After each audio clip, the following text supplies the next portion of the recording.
अध्यात्म विज्ञान कोई धर्म या संप्रदाय नहीं है, ये स्पिरिचुअल साइंस है जो कुदरत के कानून पर आधारित है। ये विज्ञान पूरे ब्रह्मांड के सभी रहस्यों को उजागर करता है और जीवन के सभी पहलुओं को समझने के लिए एक नई दृष्टि देता है। इसी को आर्ट ऑफ विजन कहते हैं, दुनिया को देखने की एक नई दृष्टि, जो अध्यात्म विज्ञानी परम पूज्य स्वामी श्री कमलेशानंद जी के निर्देशन में सनातन सत्य का अनुसंधान कर हमारे जीवन को प्रकाशित करे। जय सच्चिदानंद। ज्ञानी पुरुष दादा भगवान को जाने के बाद मैं जब सत्संग कर रहा था, तब मेरे को समझ में आया कि मैं जो कुछ बात लोगों को बता रहा हूं वो गलत नहीं है, मगर साइंस भी नहीं है। समझ में आया? गलत नहीं है। सत्य बोलना, चोरी न करना, परिग्रह नहीं रखना ज्यादा, ब्रह्मचर्य का पालन करना, हिंसा नहीं करना, क्या ये गलत है? हाँ, नहीं है गलत। मगर हिंसा करने वाले वही अवतार में मोक्ष में गए, उसका मतलब क्या? बोलते नहीं है। तो साइंस उसके अभी समझ में आया? तो ये करेक्ट भी नहीं है, ये इनकरेक्ट भी नहीं है, मगर ये साइंस भी नहीं। मैंने आचार्य भगवान तो कहा 5 महाव्रत, वो साइंस नहीं है, फिजिकल है। सोल से कोई मतलब नहीं है। तुम हिंसा करो या ना करो, आत्मा से कोई मतलब नहीं। चोरी करो या ना करो, आत्मा से मतलब नहीं है। It's a relative truth, universal truth नहीं।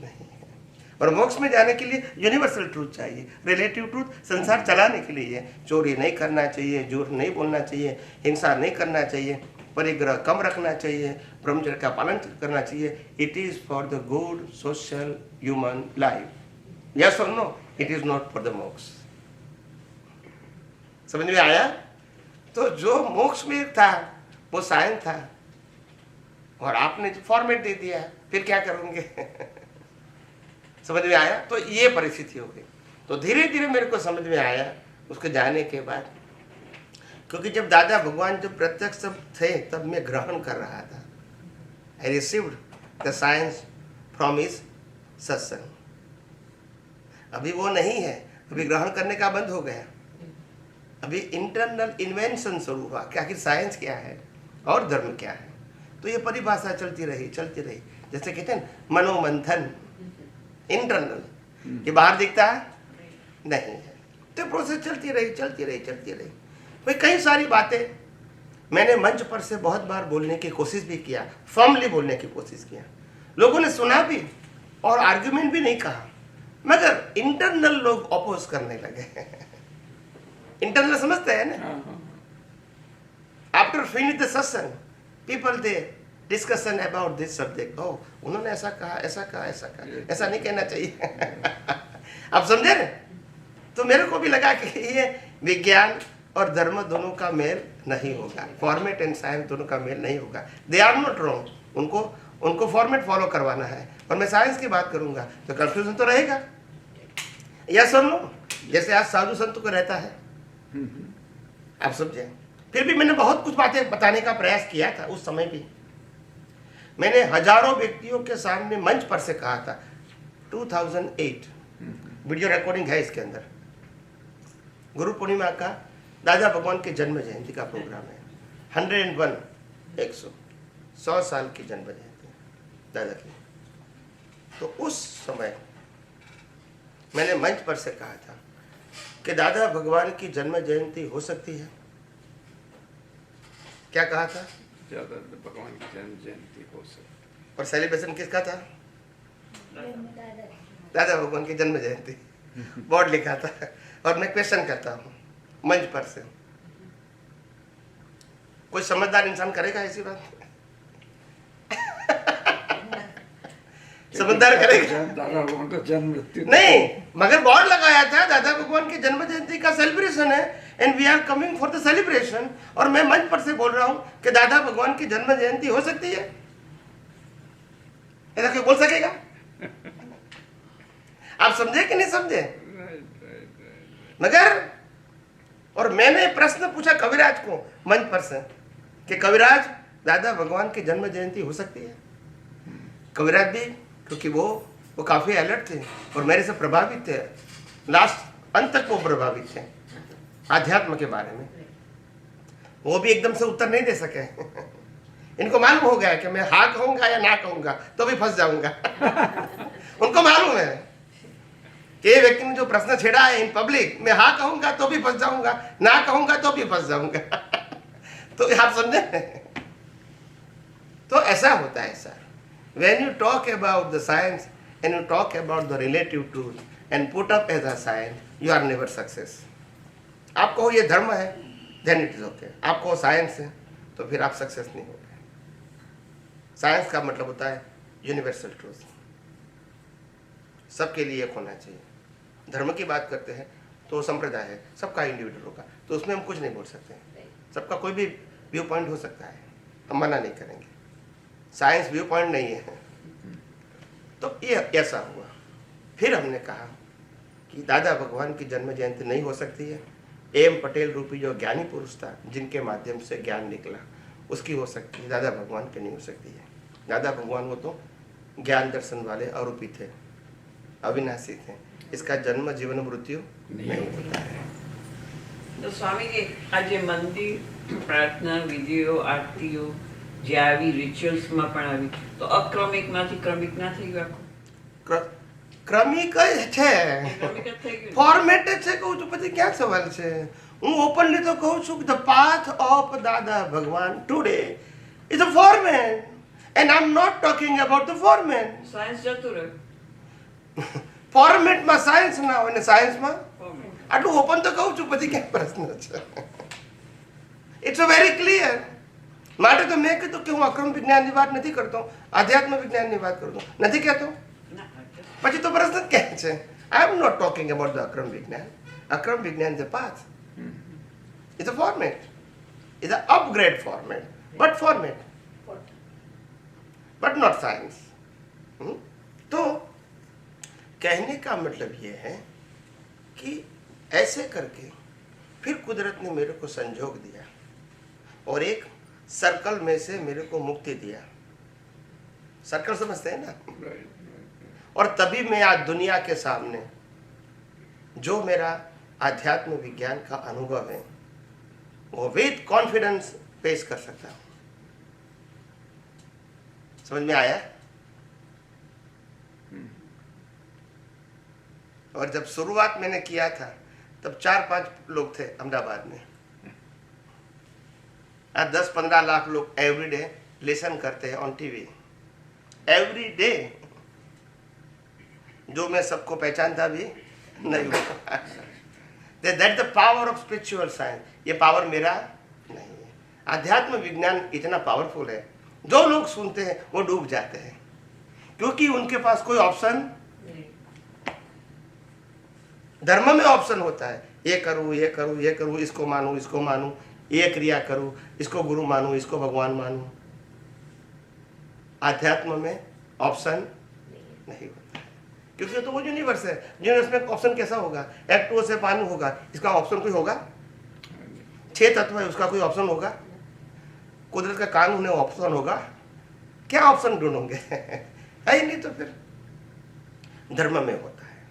इसीलिए मैंने कहा तो दुनिया के अंदर ये जो आध्यात्म विज्ञान जो खुला हुआ है वो कुदरत का ही आयोजन है। किसका है? कुदरत है। कि कलयुग में भी जो लोग मुक्ति के मार्ग में आगे बढ़ना चाहते हैं उनके लिए ये रास्ता मिल गया, टॉप टू बॉटम। क्या पुरुषार्थ करना है वो भी बता दिया। ज्ञान एवं दर्शन वही पुरुषार्थ है। मन वचन काया से पुरुषार्थ नहीं होता है। तो आपको क्या करना है क्या नहीं करना है वो आध्यात्म विज्ञान का विषय नहीं है। ज्ञान दर्शन का उपयोग, सम्यक ज्ञान सम्यक दर्शन का उपयोग वो आध्यात्म विज्ञान का पुरुषार्थ है। और मिथ्या ज्ञान मिथ्या दर्शन का उपयोग हो गया वो आध्यात्म विज्ञान में प्रमाद है। और प्रमाद को आप करेक्शन कर सकते हैं कि इस प्रकार की दृष्टि मेरी नहीं होनी चाहिए। That's it. मगर वो ज्ञान दर्शन के उपयोग का करेक्शन है, अवस्था का करेक्शन नहीं है।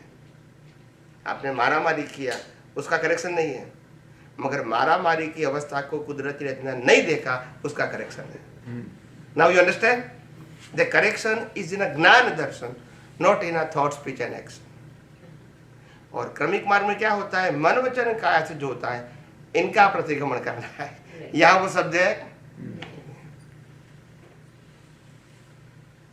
समझ में आया? तो सब्जेक्ट यहाँ सामायिक का मतलब शुद्धात्मा में रहना, और प्रतिक्रमण का मतलब सम्यक ज्ञान सम्यक दर्शन का अवस्था में उपयोग न करना। समझ में आया? ज्ञान दर्शन का उपयोग न करना वो करेक्शन है। मन वचन का है कि क्या किया, वो करेक्शन की बात नहीं है। हाँ, वो एक तो आप प्रतिष्ठित आत्मा का बता रहे थे, और दूसरा मेरा ये है कि जो दिमाग सोचता है उसमें और भाव, उसमें क्या फर्क है सोच और भाव में? क्योंकि भाव से कर्म बनते हैं, सोच जो कर रहा हो तो दिमाग कर रहा हो, कुदरती रचना है, तो भाव में आप कैसे डिफ्रेंशिएट, जरा बताइए उसमें। जैन धर्म में दो प्रकार के मन बताए, द्रव्य मन और भाव मन। शायद आपने शब्द सुना होगा, द्रव्य मन और भाव मन। द्रव्य मन मैकेनिकल होता है और भाव मन लाइव होता है, लाइव, जिसके माध्यम से हम पुरुषार्थ करते हैं। मैकेनिकल में पुरुषार्थ नहीं होता है, नॉट इन योर हैंड। वो चलता ही रहेगा, आपको नहीं करना है तो भी चलता रहेगा, आपको सोना है तो भी चलता रहेगा। ये द्रव्य मन है। तो द्रव्य मन इज अ मैकेनिकल, एंड भाव मन मीन्स यू अटैच विथ द्रव्य मन, स्पीच और action. You attach with your jnana and darshan, they create the cause through the bhavaman, through the bhavaman. तो भाव मन में चार चीजें, मन बुद्धि चित्त और अहंकार। द्रव्य मन में भी चार चीजें, मन बुद्धि चित्त और अहंकार। मगर द्रव्य मन में जो मन बुद्धि चित्त अहंकार है वो मैकेनिकल है। पिछले अवतार का प्रोसेसर ये अवतार में प्ले हो रहा है अवस्थाओं के मुताबिक। अवस्था में क्या करना है उसके लिए मन बुद्धि चित्त अहंकार जो चाहिए वो रेडीमेड लेकर आए प्रोसेस, तो वो होती रहेगी डिस्चार्ज भाग में। और चार्ज भाग है, वहाँ आपका मन बुद्धि चित्त अहंकार आपके वर्तमान ज्ञान दर्शन के आधार से प्रोसेस करेंगे। सो मन बुद्धि चित्त अहंकार is a processor to create the new cause, जिसको जैन परिभाषा में भाव मन बोलते हैं। भाव मन इज अ लाइव मन, इज अ लाइव प्रतिष्ठित आत्मा। और मन बुद्धि चित्त अहंकार में प्रोसेस होके प्रोडक्शन क्या होता है, स्पीच और एक्शन का। किसका होता है? स्पीच और एक्शन का प्रोडक्शन होता है। समझ में आता है? तो ये जो मन बुद्धि चित्त अहंकार है वो आपके अवस्था में इंटेंशन के मुताबिक मन बुद्धि चित्त अहंकार में प्रोसेस करते हैं, इंटेंशन के मुताबिक। तो ये मन बुद्धि चित्त अहंकार प्रोसेसर हो गया, और प्रोसेसर का प्रोडक्शन हो गया स्पीच और एक्शन का बीज। ये स्पीच और एक्शन का जो बीज है वो कुदरत में जाता है। किस में जाता है? और कुदरत इसका क्या देते हैं? रिजल्ट देते हैं, स्पीच और एक्शन बोलने का संयोग देते हैं। प्रोसेसर तो आपके पास है, पिछले अवतार का चार, ये अवतार में डिस्चार्ज। समझ में आया? तो आज आप सोचेंगे कि मेरे जीवन जीने के लिए बुद्धि की जरूरत नहीं है, अहंकार की जरूरत नहीं है, मन की जरूरत नहीं है, चित्त की जरूरत नहीं है मगर तू प्रोसेसर लेकर आए हैं। आप खामखा मानते हो कि मैं मेहनत करके सोच के बोलता हूं ये हो जाता है हम अहंकार से मानते हैं। ये प्रोसेसर रामकृष्ण महावीर के पास भी था, रामायण हुआ तब भी था, महाभारत हुआ तब भी था, यही प्रोसीजर था डिस्चार्ज के फॉर्म में। अगर चार्ज के फॉर्म में होता तो कर्म बनते, तो राम मोक्ष में नहीं जाते। यस के नो? जब सीता को उठा के ले गया था तो राम को प्रोसेस नहीं करनी पड़ी, मगर वो प्रोसेसर लेकर आए थे, वो डिस्चार्ज प्रोसेसर था। अंदर जो मनोमंथन कहते हैं ना, वो प्रोसेसर लेकर आए थे। राइट। वो लाइव नहीं था। लाइव होता तो कर्म बनता। तो how do you differentiate between these two? क्योंकि दिमाग जब चलता है कि ये जो है भाव, इससे मेरा कर्म बन रहा है, और ये तो सिर्फ सोच है, इसको जाने दो कि ये मेरा कोई ये जो है कर्म कुदरती रचना है और कुदरती कानून के अनुसार चल रहा है, और लेकिन भाव जो है जिससे मेरा कर्म बनेगा, और कर्म बनेगा तो मैं मोक्ष नहीं जाऊंगा, राइट? तो उसको कैसे डिफरेंशिएट करें और किस तरह से उस भाव को मोड़ें? भाव और मैकेनिकल प्रोसेस में क्या डिफरेंस है? मैं आपको स्थूल एग्जांपल दूंगा, फिर साइंस दूंगा। जब आप शादी करते हैं, उस दिन का जो माहौल होता है वो लाइव होता है, और 10 साल के बाद वीडियो देखते हैं, वो क्या है? लाइव नहीं है, मगर है तो वही ना, राइट। माहौल होगा नहीं नहीं होगा, मगर सीन तो सेम है। राइट, सीन सेम है, राइट। आप समझ में आ गया? माहौल नहीं है मीन्स नॉट लाइव। ऐसे the life is not live, और जहाँ माहौल है वो एक्टिव पार्ट है। अभी डेफिनेशन दे दो, ओके? ये तो खाली एग्जांपल दिया आपको, Right. सिंपल भाषा में डेफिनेशन दे दो। डेफिनेशन पूरी लाइफ में काम आएगी। जो मन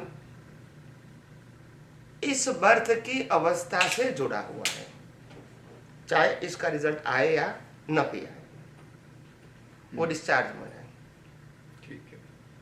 या डिस्चार्ज भाव है। और जो भाव को इस भाव के साथ कोई कनेक्शन नहीं है, वो चार्ज भाव है। एग्जाम्पल,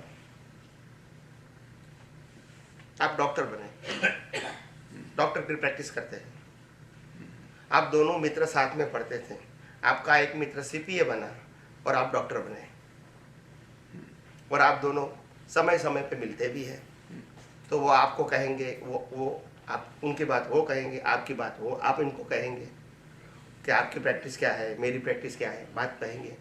तो जो सीपीए वाला है वो तो कहता है मेरी प्रैक्टिस तो 1-2 लाख की है महीने, और आप कहोगे मेरी प्रैक्टिस तो 1 मिलियन है as a doctor, compare to, right, right, I am not talking the amount but compare to. Right. तो फिर वो सोचता है सीपीए वाला कैसा, मैं सीपीए पढ़ा मतलब क्या रहा, मेहनत तो वही करना है, और ये भी मेहनत करता है, ये $1 मिलियन कमाता है, मैं 1 लाख कमाता हूँ, जो 10 साल में मैं कमाऊंगा वो 1 साल में कमाता है।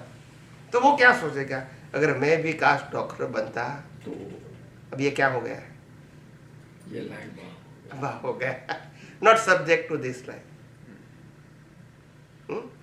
माँ बाप ने जन्म दिया, पढ़ाया लिखा सब कुछ किया, मगर आगे जाके उसको तकलीफ हो गई। क्या तकलीफ हुई? आपके माँ बाप कौन है, उनकी जाति क्या है, उनका संस्कार क्या है, एजुकेटेड है कि अनएजुकेटेड है, आपका जन्म कहाँ हुआ, ऐसे प्रश्न आएंगे, क्योंकि वो आपके हाथ में नहीं है, मगर है वो है, तो वही बताएंगे ना। Right, right. तब मालूम होता है कि मेरे माँ बाप ऐसे होते तो, बड़े घर में मेरा जन्म होता तो। ये क्या है?